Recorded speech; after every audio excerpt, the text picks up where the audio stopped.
So hello guys, welcome back to my YouTube channel. My name is Sameer. तो आज की इस वीडियो में हम देखने वाले हैं कि प्रिपेयर्ड स्टेटमेंट और स्टेटमेंट में क्या डिफरेंस है। हमारी जो पिछली वीडियो थी उस पे हमने देखा कि कौन कौन से स्टेप्स हैं एक डेटाबेस के साथ कनेक्ट करने के लिए, और हमने वहाँ पे एक प्रोग्राम भी बनाया जिसके थ्रू हमने एक टेबल क्रिएट किया अपने डेटाबेस में।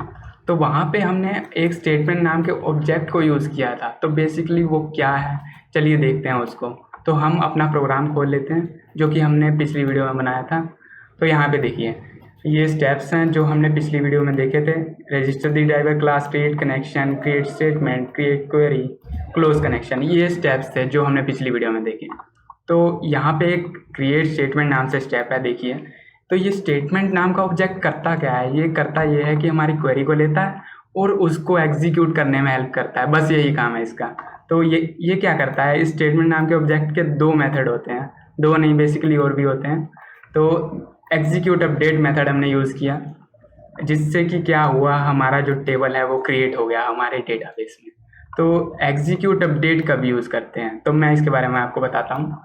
एग्जीक्यूट अपडेट मेथड तब यूज़ करते हैं जब हमें अपने डेटाबेस में कुछ अपडेटेशन करनी हो। लाइक हमने क्रिएट टेबल किया, तो मतलब हमारे डेटाबेस में कुछ तो वैल्यू ऐड हुई है ना, कुछ तो डेटा गया है, कुछ तो टेबल बना है, ठीक है। तो उसी के लिए हमने एग्जीक्यूट अपडेट यूज़ किया। इसके नाम से ही क्लियर है, कुछ तो अपडेट हो रहा है हमारे डेटाबेस में। तो सिमिलरली जैसे हम हमारे टेबल के अंदर कुछ डेटा अपडेट कर रहे हैं, या हम डेटा इंसर्ट कर रहे हैं, या डेटा डिलीट कर रहे हैं, ये सब काम करने के लिए हम क्या करते हैं, एग्जीक्यूट अपडेट मेथड का यूज़ करते हैं। बट मान लीजिए आपको डेटा फेच करना है डेटाबेस से, और उसकी क्वेरी होती है select star from table name, ये क्वेरी होती है। तो उस कंडीशन में आपको क्या करना है, आप एग्जीक्यूट अपडेट मेथड यूज़ नहीं कर सकते, ये आपको तुरंत ही एक्सेप्शन थ्रो कर देगा। तो उस टाइम पे आपको करना ये है, एग्जीक्यूट क्वेरी मेथड यूज़ करना है, डॉट एग्जीक्यूट क्वेरी। तो वो क्या करेगा, आपको एक रिजल्ट सेट नाम का ऑब्जेक्ट रिटर्न कर देगा, और उसको आपको एक रिजल्ट सेट नाम के ऑब्जेक्ट में स्टोर करना पड़ेगा। देन उसकी हेल्प से आपको वो डेटा आपके प्रोग्राम में शो करवाना पड़ेगा। तो वो सब मैं आपको आने वाली वीडियोस में बताऊंगा, तो आपको टेंशन लेने की ज़रूरत नहीं है। तो इस वीडियो में आपको मैं बताऊंगा कि डेटा कैसे इंसर्ट करते हैं with the help of prepared statement. तो स्टेटमेंट जो ऑब्जेक्ट है, इसकी हेल्प से हम डेटा इंसर्ट नहीं कर सकते, क्योंकि जो हमें डेटा इंसर्ट करना है वो उसमें क्या होता है, एक क्वेरी होती है इंसर्ट टेबल नेम, और उसमें हमें कुछ पैरामीटर्स देने होते हैं जो कि हम जावा के प्रोग्राम के थ्रू देंगे। और वो जो डायनेमिकली टाइम पे आएंगे, वो जो भी वेरिएबल्स आएंगे, जो भी डेटा आएगा वो डायनेमिकली आएगा, हम अपने कंसोल पे उसको देंगे। तो उस टाइम पे हमें एक एज ए पैरामीटर यहाँ पे अपनी क्वेरी में उसको पास करना पड़ेगा, उन वेरिएबल्स को, उस डेटा को एज ए आर्गुमेंट पास करना पड़ेगा। तो उसके लिए हमें प्रिपेयर्ड स्टेटमेंट यूज़ करनी पड़ेगी, हम स्टेटमेंट ऑब्जेक्ट यूज़ नहीं कर सकते। तो चलिए करके देखते हैं। हम क्या करेंगे, एक यहाँ पे न्यू फाइल बना लेंगे, jdbc2.java, और यहाँ पे हम अपना प्रोग्राम लिखेंगे। यहाँ पे एक मेन मेथड बना लेते हैं। तो मैंने यहाँ पे सबसे पहले क्या किया था, मैं क्या करूँगा, अपना सारा कोड यहाँ से कॉपी कर लूँगा और यहाँ पे पेस्ट कर दूँगा,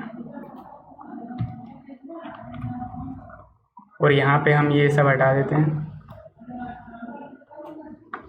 ये सब मैंने हटा दिया यहाँ पे। और इन ऊपर क्या करेंगे, हम java.sql के सारी क्लासेस को इंपोर्ट कर लेंगे।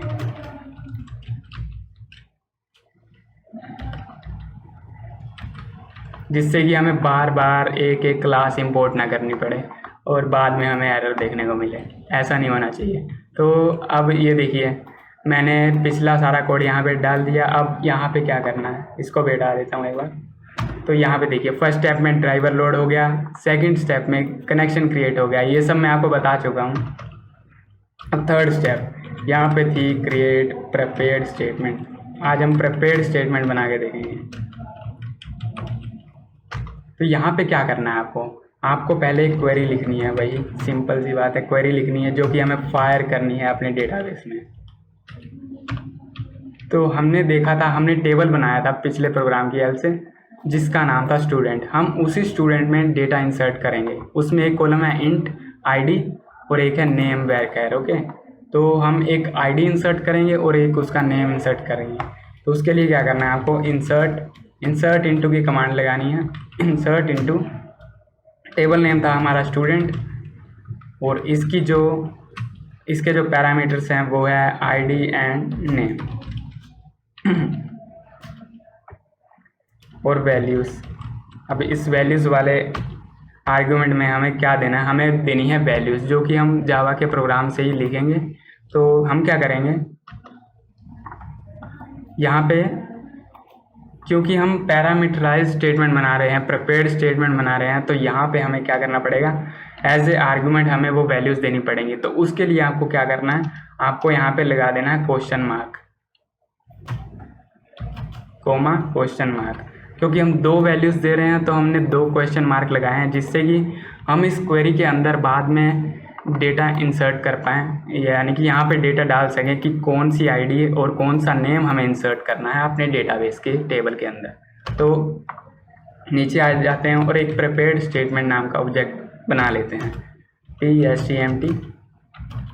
आप कोई भी नाम दे सकते हो अपने ऑब्जेक्ट का। मैंने PSTMT इसलिए लिखा क्योंकि ये रीडेबल है और इससे मुझे पता चलेगा कि ये प्रिपेयर्ड स्टेटमेंट का ऑब्जेक्ट है। तो यहाँ पे क्या करेंगे, कौन डॉट प्रिपेयर्ड स्टेटमेंट नाम का ऑब्जेक्ट है और यहाँ पे एज ए आर्गुमेंट आपको क्वेरी पास करनी है। और यहाँ पे हमारा प्रिपेयर्ड स्टेटमेंट का ऑब्जेक्ट बन चुका है।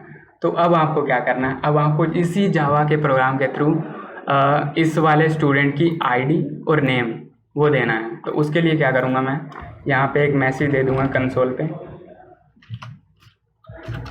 एंटर आईडी, देन इसको क्या करूँगा, एक आईडी नाम के वेरिएबल में स्टोर कर लूँगा। तो हमें यहाँ पे इनपुट लेनी पड़ेगी यूज़र से। तो हम क्या करेंगे, यहाँ पे एक स्कैनर नाम का ऑब्जेक्ट बना लेंगे।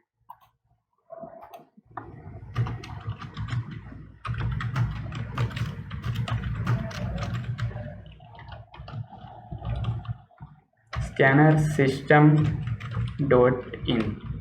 सो यहाँ पे मैंने स्कैनर नाम का ऑब्जेक्ट बना लिया है, स्कैनर क्लास का ऑब्जेक्ट बना लिया है और मेरे VS कोड ने इसको ऑटोमेटिकली इंपोर्ट कर दिया है। तो अब मैं इसको यूज़ करूँगा अपने कंसोल से इनपुट लेने के लिए।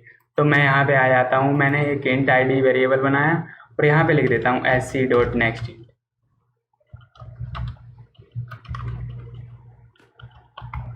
तो यहाँ पे मैंने आईडी ले लिया, अब मैं बारी है नेम लेने की। तो यहाँ पे लिख देता हूँ, मैं मैसेज दे देता हूँ कंसोल पे रियोर नेम।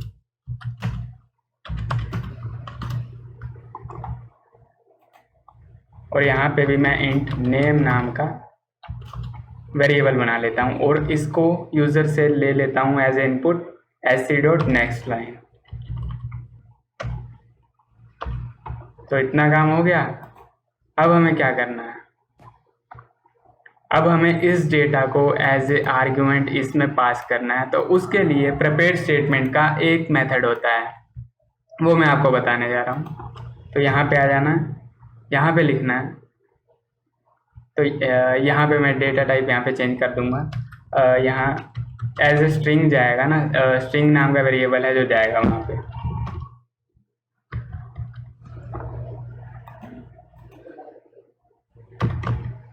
तो यहाँ पे अब मुझे एज ए आर्गुमेंट यहाँ पे ये दोनों वेरिएबल पास करने हैं। तो मैं क्या करूँगा, प्रिपेयर्ड स्टेटमेंट ऑब्जेक्ट का एक मेथड है जो है सेट स्ट्रिंग, और यहाँ पे आप और भी मेथड देख सकते हो, सेट इंट, सेट लॉन्ग। तो मुझे क्या करना है, सबसे पहले यहाँ पे देखिए, सबसे पहला जो मेरा आर्गुमेंट है वो है आईडी, जिसकी जो डेटा टाइप है वो है इंट। तो मैं यहाँ पे ले लूँगा सेट इंट, और यहाँ पे फर्स्ट नंबर पे देखिए ये आईडी है। आईडी में आपको बताता हूँ यहाँ क्या करना है। फर्स्ट आर्गुमेंट में आपको उसकी यहाँ पे दे देनी है, मतलब कौन से इंडेक्स पे है वो। तो यहाँ पे इंडेक्स जो है 1 से स्टार्ट होगा, तो मैं यहाँ पे 1 दे दूँगा, और कौन सी वैल्यू डालनी है आपको वो दे दूँगा, आईडी नाम का वेरिएबल यहाँ पे एज ए आर्गुमेंट पास कर दूँगा। तो क्या करेगा ये, हमारा जो डेटाबेस में टेबल बना हुआ है उसमें जो आईडी नाम का कॉलम है, वहाँ पे ये वाला जो यहाँ पे यूज़र डालेगा एज ए इनपुट, वो वाला डेटा, वो वाली आईडी वो जाके डेटाबेस में स्टोर कर देगा। और अब हमें क्या करना है, दूसरा आर्गुमेंट है नेम जो कि है स्ट्रिंग। तो अब मैं क्या करूँगा, setString नाम का मेथड है, आईडी दे दूंगा। आईडी कितनी है इसकी, सेकंड नंबर पे है, एज ए आर्गुमेंट यहाँ पे सेकंड नंबर पे है, तो मैं यहाँ पे 2 लिख दूंगा और यहाँ पे नेम वेरिएबल दे दूंगा, क्योंकि नेम वेरिएबल में हमने यूज़र का नेम लिया है। तो अब मैं क्या करूँगा, इस क्वेरी को एग्जीक्यूट कर दूंगा। तो यहाँ पे भी मैं क्या करूँगा, एग्जीक्यूट अपडेट लगा दूंगा। अब यहाँ पे एग्जीक्यूट क्वेरी क्यों नहीं लगाया, वो भी मैं आपको नेक्स्ट आने वाली वीडियोस में बताऊंगा। एग्जीक्यूट क्वेरी जैसा कि मैं आपको बता ही चुका हूँ कि जो डेटा फैचिंग का काम है, जिसमें हम सिलेक्ट स्टार फ्रॉम वाली ऐसी कमांड लगाते हैं, ऐसी क्वेरीज लगाते हैं, तो वहाँ पे मैक्सिमम जो है एग्जीक्यूट क्वेरी यूज़ होता है। तो वो तो हम यहाँ नहीं लगा सकते, क्योंकि हमें क्या करना है, हमें कुछ अपडेटेशन करनी है अपने टेबल के अंदर, हमें डेटा इंसर्ट करना है, कुछ अपडेट वैल्यूज़ हो रही हैं हमारे टेबल के अंदर, तो इसलिए हमने एग्जीक्यूट अपडेट मेथड लगाया। तो अब क्या करेंगे, एग्जीक्यूट हो गया। अब हमारा लास्ट स्टेप था कनेक्शन को क्लोज करना, तो कनेक्शन को क्लोज कर देते हैं, देन सेव रन करके देखते हैं। तो यहाँ पे मेरा प्रोग्राम रन हो रहा है।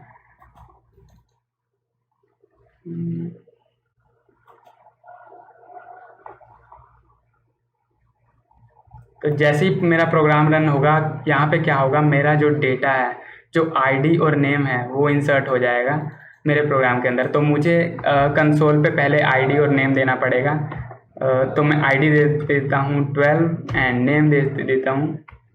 बेसिकली ये स्कैनर क्लास की एक जो है, आप बोल सकते हो लिमिटेशन है कि आप नेक्स्ट लाइन यूज़ करते हो नेक्स्ट इंट के बाद, तो ये आपकी वो जो आप स्ट्रिंग एज ए इनपुट ले रहे होगे वो आपको स्किप कर देगा। तो मैं क्या करूँगा, ये वाली जो लाइन है इसको ऊपर ले जाऊँगा।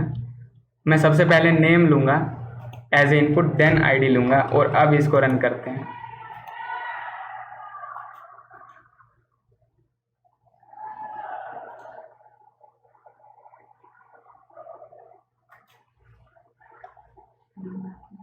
तो यहाँ पे मैं अपना नेम दे देता हूँ समीर, और यहाँ पे आईडी दे देता हूँ 12। देन अब चेक करते हैं हमारे डेटाबेस में कि हमारे टेबल में डेटा इंसर्ट हुआ है या नहीं। तो मैं चलता हूँ अपने MySQL में, और यहाँ पे मैं अपना पासवर्ड डाल देता हूँ। अब शो टेबल्स, शो डेटाबेसेस, तो हमारा जो डेटाबेस था वो था JDBC जो है हमारा डेटाबेस है। तो मैं क्या करूँगा, यूज़ JDBC कर लूँगा। देन अब यहाँ पे मुझे टेबल से डेटा सिलेक्ट करना है, जिस टेबल का नाम है स्टूडेंट। मैं आपको दिखा भी देता हूँ, यहाँ पे एक स्टूडेंट नाम से टेबल बना हुआ है। ओके, अब इसमें देखते हैं डेटा इंसर्ट हुआ है या नहीं। उसके लिए एक मान लगाएंगे, select star from, table name क्या है, स्टूडेंट, देन एंटर। तो आप देख सकते हैं गाइस। सो यहाँ पे क्या हुआ कि मैंने पिछली बार जो प्रोग्राम रन किया था, वहाँ पे जो स्कैनर क्लास है, आप देखिए, ये देखिए, मैंने पिछली बार जो प्रोग्राम रन किया था वहाँ पे आईडी तो मैंने दे दी थी, पर जो नेम था वो मैं नहीं दे पा रहा था, क्योंकि वो स्कैनर क्लास की लिमिटेशन थी कि अगर आप नेक्स्ट इंट के बाद जहाँ कहीं भी नेक्स्ट लाइन यूज़ करोगे तो वो नेक्स्ट लाइन को स्किप कर देगा और आपकी स्ट्रिंग जो है इनपुट नहीं दे पाओगे आप कंसोल पे। तो यहाँ पे जो मैंने किया, तो यहाँ पे अकेली आईडी जो है वो चली गई डेटाबेस के अंदर। तो उसके बाद मैंने दोबारा इसको रिजोल्व किया और मैंने नेम सबसे पहले ले लिया एज इनपुट और आईडी बाद में ले ली। तो उसके बाद जब मैंने डेटा इंसर्ट किया तो मेरा जो डेटा इंसर्ट है वो बिल्कुल सही तरीके से हो चुका है। 12 आईडी आ चुकी है और नेम समीर आ चुका है। तो यहाँ पे हमने देखा प्रिपेयर्ड स्टेटमेंट की हेल्प से कैसे डेटा इंसर्ट करते हैं अपने डेटाबेस के अंदर, और हमने देखा कि स्टेटमेंट और प्रिपेयर्ड स्टेटमेंट में क्या डिफरेंस है। प्रिपेयर्ड स्टेटमेंट में आप एज ए आर्गुमेंट क्वेरी के अंदर डेटा दे सकते हो रन टाइम पे, और स्टेटमेंट में आप ऐसा नहीं कर सकते। आप सिंपल स्टेटमेंट क्वेरीज चलाने के लिए स्टेटमेंट ऑब्जेक्ट का यूज़ कर सकते हो। ओके, तो आज की वीडियो में बस इतना ही। मिलते हैं आपसे नेक्स्ट वीडियो में।